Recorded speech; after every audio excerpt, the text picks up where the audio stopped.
want to talk about a series of unfortunate events, I tried to watch the first episode of the first season, and I'm like, this is a kid show. I can't do it. So it is a kid show to a degree. It does have and does deal with a lot of adult themes. There is a lot of death in this. Like almost everyone dies. And it's not a spoiler. The whole point is that they go to a place, they meet somebody, that person ends up dying. And it turns into a whole thing. It's a really great story. It's a little jarring because we're used to kid adventure movies right now where you're like, all right, when in doubt, this kid's going to kick someone in the nuts.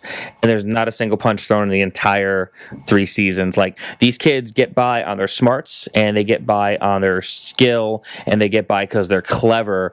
And there's times when you're just like, wow, man, they could totally resolve the situation and escape from this dude if they just kicked him in the nuts. Because, it happens. And when it does, it's funny for me, terrible for you. But they don't do it. There's hardly any violence in this series except for all the death. And by the time I got to the end of it, I was thoroughly enjoying it. However, it is very formulaic in so many ways that I kind of wanted them to get to the end a little faster. And I binged all 3 seasons. Like, I mean, the first season came out, I watched it in a day. Second season, I watched it in a day. Third season, it's so much of the same again that I was just kind of trying to get through it.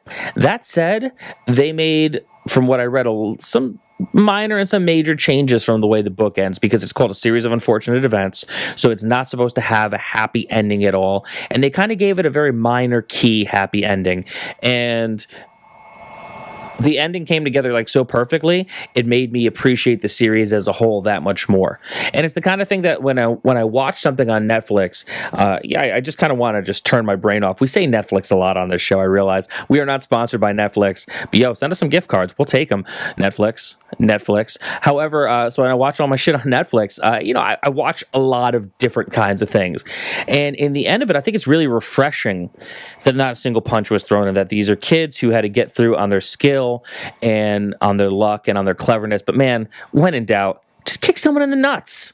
Exactly. That's why I say. That's why I kick you in the nuts so often. That's why I started wearing a cup. Is it a feel-bad TV show? Would I like it in that regard? It is feel-bad in a lot of ways because, yes, they get through everything eventually, but at the end of the day, like, their parents are dead. Everyone that they love and that they've become friends with die. Anyone who they think that they might be able to feel safe with and feel at home with either leaves or gets taken away or they never see them again. So yeah, it is kind of feel bad TV. But man, the person who plays Lemony Snicket is Patrick Warburton, and I love Patrick Warburton. I love him as Brock Sampson. I loved him inside. I just love the sound of his voice. In fact, when I played D&D a lot, that's one of my go-to role-playing voices is Patrick Warburton. Brock Sampson. I'm doing it terribly here because I'm on the spot and now the camera's on me. But yeah, I just love his voice. I love that he is so forlorn as Lemony Snicket. And they bring in a lot of other talent on the show as well. Neil Patrick Harris is Count Olaf, and every episode has someone new. Like, they have like people from Arrested Development in there. They have they have the girl who played Marnie on Girls as a very major role towards the end. They have dudes from New Girl in it. Like, all shows that I've watched and I've loved, like, characters kind of converge on this show. It's really, really well done. So I highly recommend checking out A Series of Unfortunate Events on Netflix. It's going to come to a point where you're going to be like, oh, God, here we go.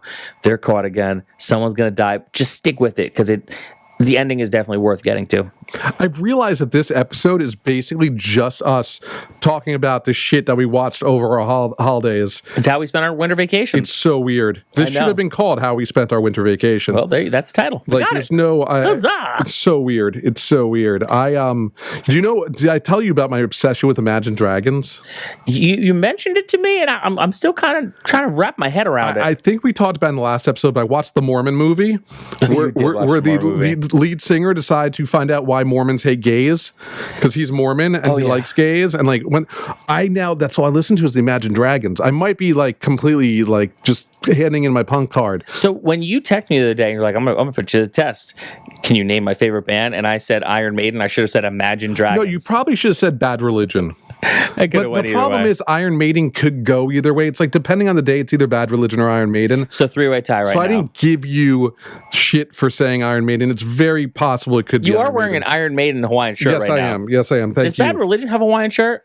They should, but I don't know what would be on it. Just the kid burning? Yeah, probably just it would be a weird. It would be a weird shirt. No, I think we're better off with. Don't do that. Tiger Army, however, did have a tiki shirt. You know, Tiger Army has great. I have a Tiger Army tiki. So I got the Tiger Army tiki mug. Did you get it? It's coming. I don't have it yet, but it's coming. I'm super excited. I'll show it off. We'll unbox it on the air. Woo, fancy. So I finished Narcos season 3. Loved it. Right. Finally started Narcos Mexico. Whole new story. It's kind of like a reboot without being a reboot. It's actually more of a prequel because you have old characters from season 1 and 2 in it. But it is very well done. If you love feel bad drug cartel shows, I mean, Narcos is great. What blows my mind about Narcos is that so many people are watching a show with subtitles. Yeah. Like, it's heavily subtitled. The only time there's English is when there's the English cops talking. And I just, like, it's so popular. It has to be the most popular subtitled TV show ever. It might be. I just can't imagine anything else where people would just sit here and watch subtitled stuff and be completely put into the best part about it is I don't want to play with my phone. Like, well, you can't play with your phone. You can't play with your phone. You know, it's like I watch anime. I can't play with my phone because I have to watch the subtitles. So good. Wait, you watch the subtitles in anime? I do. That is the one thing you don't turn on the. Some of them don't have it. Some of them don't have it. Like, trust me. Hambone don't like to read. Hambone will watch anything. Hambone will not read anything. So my go-to with anime is, it's dubbed in American? Let's do this. However, some of the shows, they're not dubbed, and you have to, like, if I want to watch Attack on Titan, and I want to see it as it comes out and not wait for them to come back with a dub, and Attack on Titan is awesome. I will actually go and I will read the subtitles. I mean, Quiet Place today was all subbed. Yes, well, for obvious reasons. Obvious reasons. I mean, you watched Old Boy with freaking dub. I did.